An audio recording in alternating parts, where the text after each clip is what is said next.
యువత మత్తుబారిన పడి బంగారు భవిష్యత్తును నిర్వీర్యం చేసుకుంటున్నారు. ధూమపానం, గుట్కా, పాన్ పరాగులు సేవించడంతో ఆరోగ్యం గుల్లవుతుంది. యువత పెడదోవన పడుతుంది.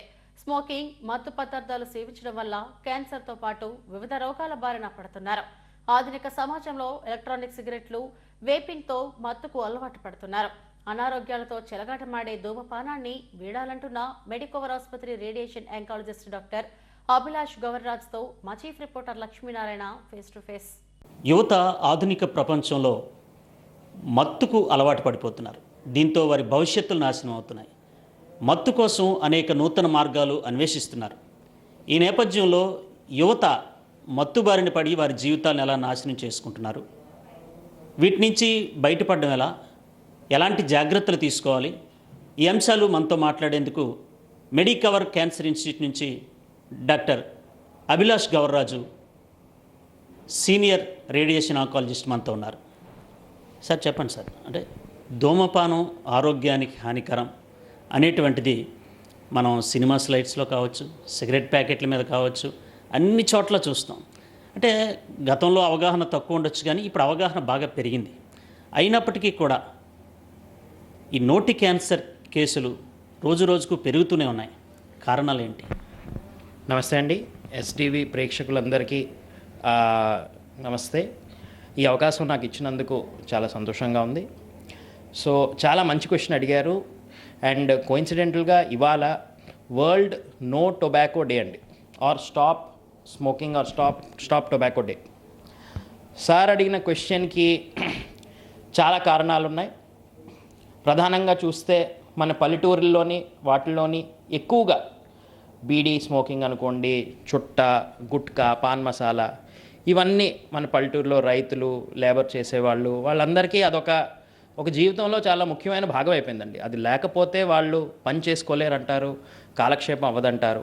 సో అది అలా తరతరాలుగా వాళ్ళకి ఉంది, అదో అలవాటు. దానివల్ల అంటే 90% కారణాలు నోటి క్యాన్సర్ రావడానికి ఇవేనండి. అవి ఎటు మనకు తెలుసు, ఆ కేసులు అలా వస్తూనే ఉన్నాయి. ఎక్కడ అవకాశం దొరికితే అక్కడ అవేర్నెస్ క్రియేట్ చేయడం, స్క్రీనింగ్ ప్రోగ్రామ్స్ చేయడం గవర్నమెంట్ హాస్పిటల్లో, ప్రైవేట్ హాస్పిటల్స్లో అందరూ చేస్తూ ఉంటారండి. అయినప్పటికీ ఆ అలవాటు అనేది పోవడానికి ఇంకా మనం చాలా కృషి చేయాలి. అండ్ ఈ నోటి క్యాన్సర్ అంకెలు ఇంకా తగ్గించుకోవాలి. అదే మనం అర్బన్ సిటీస్, అంటే మన వైజాగ్ లాంటి సిటీ కానీ ఇంకా పెద్ద సిటీస్, హైదరాబాద్, బెంగళూరు, ఇవి అనుకుంటే అక్కడ ఒక వేరే రకమైన కల్చరు, ఒక వేరే రకమైన హ్యాబిట్స్ చూస్తున్నామండి. దాంట్లో ఇప్పుడు కొత్తగా ఎలక్ట్రానిక్ సిగరెట్ స్మోకింగ్, వేపింగ్, ఇవి చాలా ఒక ఫ్యాషన్ ట్రెండ్గా తయారయ్యాయండి. మన వైజాగ్ సిటీలో కూడా చాలామందిని చూడడం అనేది జరిగింది. అబ్బాయిలే కాదు, అమ్మాయిలు కూడా స్మోకింగ్ అనేది, youth, college students, young working professionals, వాళ్ళందరూ ఇదిగో అందరూ అంటారు టీ బ్రేక్కి వెళ్దాం, సిగరెట్ బ్రేక్కి వెళ్దాం, అలాగా. సో అది చాలా కామన్ అయిపోయింది, అదొక ఫ్యాషన్ అయిపోయింది. అది చెయ్యని వాళ్ళని ఏంటి ఇది కూడా మీరు చేయరా అని ఒక స్టిగ్మా క్రియేట్ చేయడం అనేది కూడా చాలా వరకు మనం చూస్తున్నామండి. సో అర్బన్ సిటీస్లో కారణాలు ఇవి, రూరల్ ఏరియాస్లో కారణాలు ట్రెడిషనల్ మన గుట్కా, పాన్ మసాలా అవి. సార్ మీరు అన్నట్టు సినిమా థియేటర్లోని సిగరెట్ ప్యాకెట్ల మీద అన్ని చోట్ల చాలా అవేర్నెస్ ఉంది. ఇవాళ సోషల్ మీడియా వల్ల ఇంకా అవేర్నెస్ ఎన్ని రెట్లో పెరిగిపోయింది. దాన్ని ఒక ఫ్యాషనబుల్ ట్రెండ్గా చూపించడం, దాన్ని ఒక కూల్ ట్రెండ్గా చూపించడంతో చాలామంది యూత్ అట్రాక్ట్ అయ్యి వాళ్ళ హెల్త్ని పాడు చేసుకుంటున్నారు. ఇది ఓన్లీ నోటి క్యాన్సర్కి సంబంధించినే కాదు, వాళ్ళ బ్రెయిన్ హెల్త్ పాడవుతుంది, హార్ట్ హెల్త్ పాడవుతుంది, ఊపిరితిత్తుల జబ్బులు వస్తున్నాయి, ఫర్టిలిటీ. ఇప్పుడు అసలే చూస్తున్నాము, అందరూ పెళ్ళిళ్ళు లేటుగా చేసుకుంటున్నారు, పిల్లలు లేటుగా పుడుతున్నారు. So fertility problems, infertility issues, ఇవి కూడా చాలా వరకు ఉన్నాయి సార్. అంటే గతంలో మనం చూసుకున్నట్టే 50 నుండి 60 సంవత్సరాలు దాటిన వ్యక్తులకి క్యాన్సర్ బారిన పడేవారని వినేవాళ్ళం. అంటే ఇప్పటికీ ఆ కేసు లేకపోలేదు, కానీ 30 నుండి 45 ఏళ్ళ మధ్యలో ఉన్నటువంటి వారు కూడా ఈ క్యాన్సర్ బారిన పడుతున్నారు.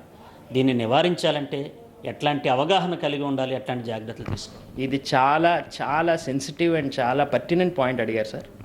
సో మీరు అన్నట్టు మేము స్టడీస్ అది అవుతున్నప్పుడు, ఆంకాలజీ ట్రైనింగ్ అవుతున్నప్పుడు పుస్తకాల్లోని టెక్స్ట్ బుక్లలో రాసేది ఈ నోటి క్యాన్సర్ పేషెంట్లు కానీ వేరే క్యాన్సర్ పేషెంట్ కానీ మెయిన్గా ఒక 55-60 సంవత్సరాల తర్వాత అంటే కొన్ని సంవత్సరాల వరకు ఈ టొబాకో గుట్కాలు అలవాట్లు వచ్చిన వాళ్ళకి కొన్ని సంవత్సరాల తర్వాత ఈ జబ్బు వస్తుంది అని పుస్తకాల్లో ట్రెడిషనల్గా రాశారండి. బట్ ఆ ట్రెండ్ అంతా ఇప్పుడు నెమ్మదిగా మారుతుందండి. అండ్ ఇండియాలో మనం చాలా వరకు కేసులు చూస్తున్నాం. అంటే young population, young people with cancer, మగవాళ్ళు ఆడవాళ్ళు ఇద్దరు అండి. మగవాళ్ళల్లో ప్రధానంగా ఎక్కువగా నోటి క్యాన్సరు, గొంతు క్యాన్సరు, ఊపిరితిత్తు క్యాన్సర్లు చూస్తున్నాము. ఆడవాళ్ళల్లోని ఎక్కువగా పెద్ద పేగుల క్యాన్సర్లు, ovary reproductive cancers and breast cancer, రొమ్ము క్యాన్సర్, ఇవి చూస్తున్నామండి. నేను ఇప్పుడు ఈ చెప్పిన క్యాన్సర్లు అన్నిటికీ మన ఈ స్మోకింగు, పొగాకు, ఈ గుట్కా, తంబాకు, పాన్ మసాలా అన్నిట్లోనే చాలా వరకు one of the main causative factors అండి. అంటే వాటి వల్ల ప్రధానంగా ఈ క్యాన్సర్లు వచ్చే అవకాశం ఎక్కువ ఉంది అని చెప్పేసి. సో ఇప్పుడే మనం మాట్లాడుకున్నట్టు యూత్ సోషల్ మీడియా ద్వారా, దీని ద్వారా చాలా ఎర్లీగా వీటన్నిటికీ ఎక్స్పోజ్ అవుతున్నారు. యూత్ మళ్ళీ స్మార్ట్ అండి. వాళ్ళకి తెలుసు స్మోకింగ్ అంటే సిగరెట్ స్మోకింగ్ అవన్నీ మంచిది కాదు, ఆరోగ్యానికి మంచిది కాదు, హార్ట్ అటాక్స్ వస్తాయి, స్ట్రోక్, బ్రెయిన్ ప్రాబ్లమ్స్ వస్తాయి, క్యాన్సర్స్ వస్తాయని తెలుసు. అందుకు ఈ వేపింగు, ఈ ఎలక్ట్రానిక్ సిగరెట్లు, ఈ ఆల్టర్నేటివ్ ఫార్మ్స్ అనేవి ఎక్కువ అయ్యాయండి.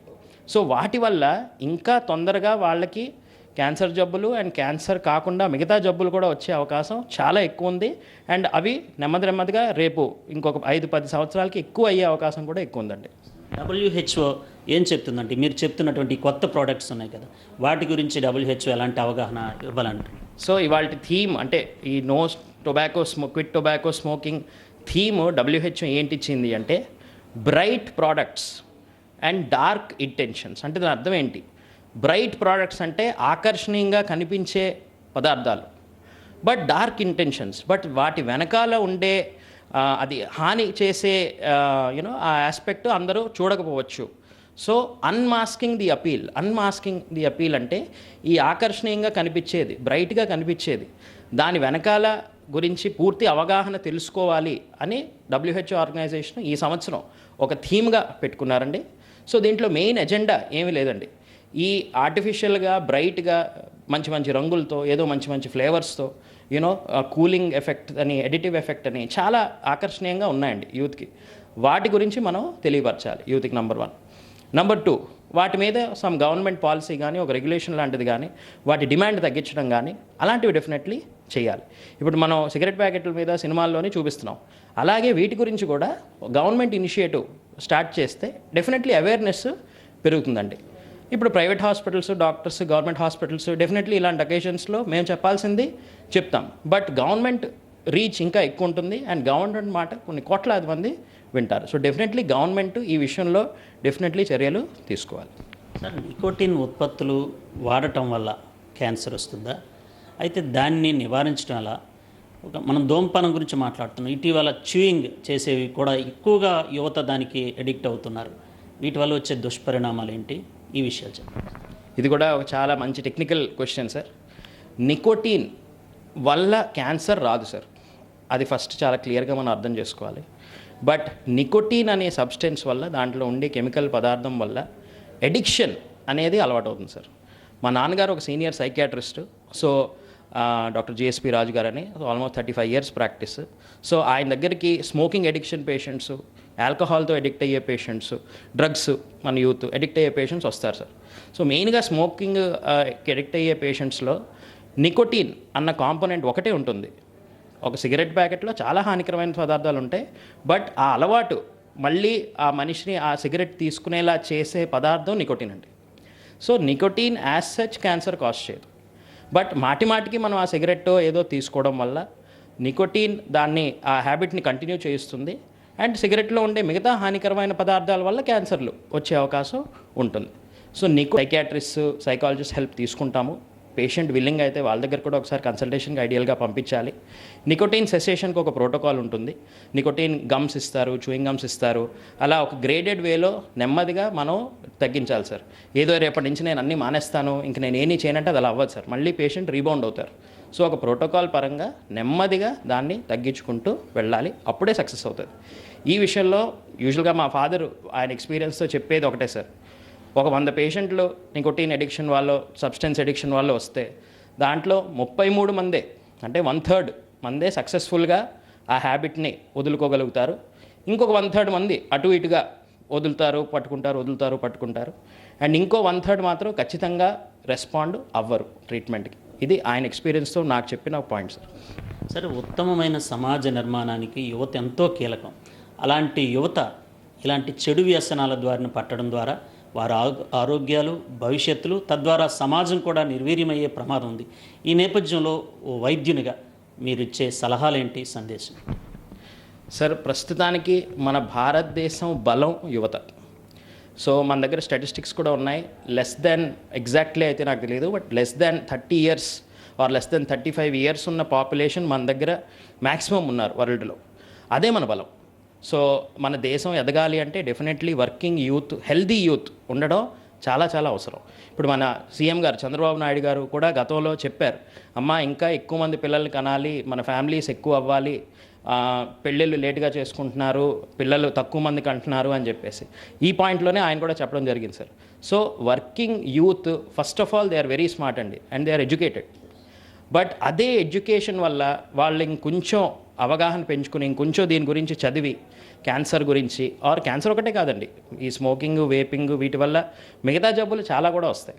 సో వాటి మీద ఇంకొంచెం అవేర్ అయ్యి అలాంటి వాళ్ళు వాళ్ళ ఫ్యామిలీలో కానీ వాళ్ళ ఫ్రెండ్స్లో కానీ ఎవరన్నా ఉంటే ఆ ఎక్స్పీరియన్స్ చూసేసి వీళ్ళు నేర్చుకుని ఈ అలవాట్ల నుంచి ఎంత దూరంగా ఉంటే వాళ్ళ ఆరోగ్యానికి, లాంగ్ టర్మ్ హెల్త్కి, and as a society and as a కంట్రీకి కూడా అంత మంచిది అని నేను భావిస్తున్నాను. యువత చెడు వ్యసనాలకు బానిస కావడం వల్ల ఆరోగ్యం క్షీణించడమే కాకుండా వారి ఉన్నతమైన భవిష్యత్తు నిర్వీర్యమైపోతుంది. దీనివల్ల జరిగే అనర్థాలని వైద్యులు ఎప్పటికప్పుడు వివరిస్తున్నారు, అనేక మాధ్యమాల ద్వారా అవగాహన కల్పిస్తున్నారు.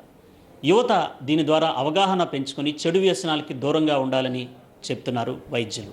వీడియో జర్నలిస్ట్ గయాస్తో లక్ష్మీనారాయణ, SDV న్యూస్, విశాఖపట్నం.